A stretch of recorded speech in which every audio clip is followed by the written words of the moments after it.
Bonjour les amis, alors avant de regarder un petit peu l'analyse technique des différents indices que l'on suit habituellement, je vais vous montrer un petit peu le portefeuille PowerTrade qui donc un petit peu été modifié vendredi puisque nous avons vendu 5 L'Oréal au profit de 100 Coface, un petit arbitrage, l'histoire de bouger un petit peu au profit d'une société qui verse des dividendes plus élevés, sachant que bientôt ça va être la moisson des dividendes. Et puis après, puisque je suis au Japon, j'en profiterai pour vous montrer un entraînement de jiu-jitsu brésilien dont je pratique la discipline de façon à vous montrer un petit peu comment on vit au Japon. Donc voilà le portefeuille PowerTrade que vous avez sous les yeux. On voit que le total du nombre d'actions L'Oréal a légèrement baissé et puis que la ligne Coface s'est légèrement appréciée. En tout cas, le portefeuille de PowerTrade s'est apprécié de 4,12% depuis le début de l'année et nous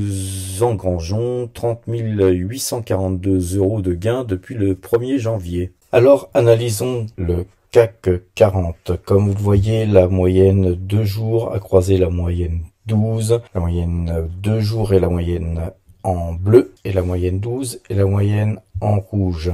Donc comme je vous l'avais dit à un certain moment, les marchés n'étaient pas francs du collier. Et donc là aujourd'hui, on voit bien que je vous ai tracé un petit canal parallèle. On voit bien qu'il y a un début de phase haussière assez puissante qui se prépare. Bien évidemment, il faudrait pas sortir du canal vers le bas car sans quoi ça invaliderait ce scénario. Sur le DAX, nous avons la même configuration. Donc nous avions un moment d'hésitation et puis là maintenant le marché est reparti de plus belle. Donc nous sommes dans un range de canal haussier. Évidemment, même chose, faudrait pas sortir par le bas de ce canal.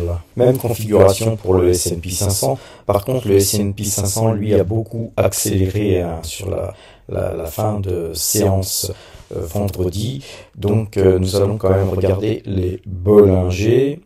Et les Bollinger vont nous dire certainement que exactement, en fait, les Bollinger sont là, donc on a complètement explosé les Bollinger. Il est très probable que lundi, S&P 500 reflue un petit peu, puisque cette bande Bollinger est en tout cas complètement horizontale. Et donc, j'imagine mal le S&P 500 continuer à casser ce trend haussier, alors que la bande Bollinger, elle, va rester dans cette zone-là, même si elle monte un petit peu. Donc soyons prudents. Le Brent, quant à lui aussi reste acheteur. La moyenne de jours, 12 jours, a bel et bien croisé depuis quelques temps. Donc nous voyons que la moyenne 12 a tendance à se recourber vers le haut. Donc on va bientôt avoir les deux moyennes orientées vers le sens de la hausse, ce qui est de bon augure. Nous restons donc acheteurs sur le Brent et donc nous conservons nos pauses sur les valeurs pétrolières telles que Total, Petrobras, Esso, DNO, ASA et Ecopetrol. Alors les amis, avant de vous quitter, je voulais vous faire un petit comparatif sur le prix du carburant au Japon par rapport à la France.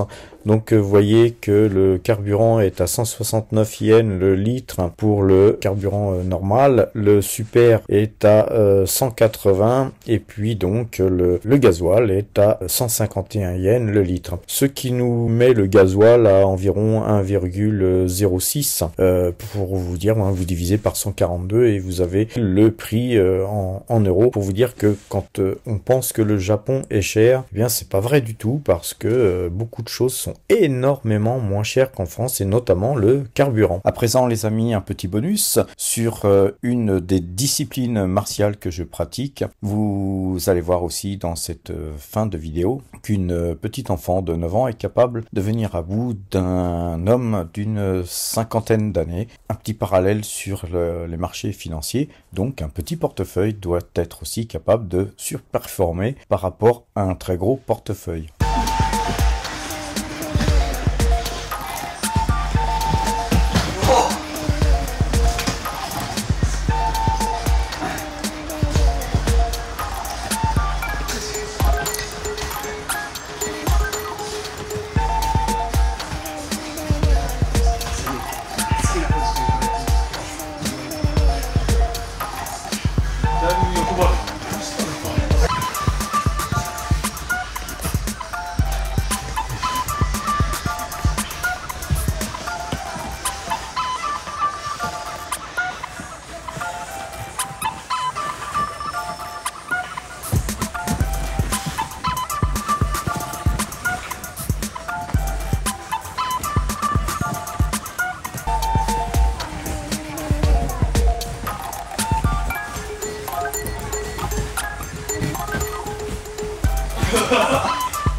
おお、ヘリコプター。ヘリコプター。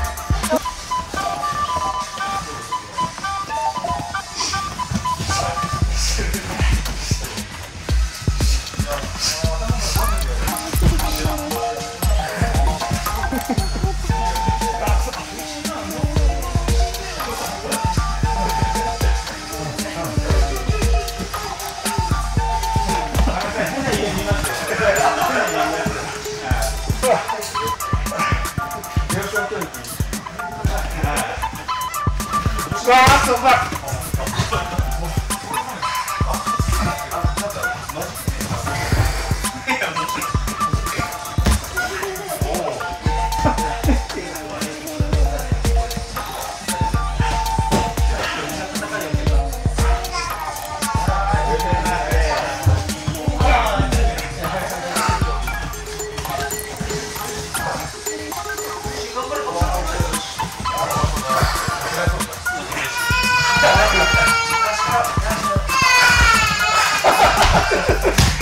あー、すごい。いやいや、釣りが。Thank you.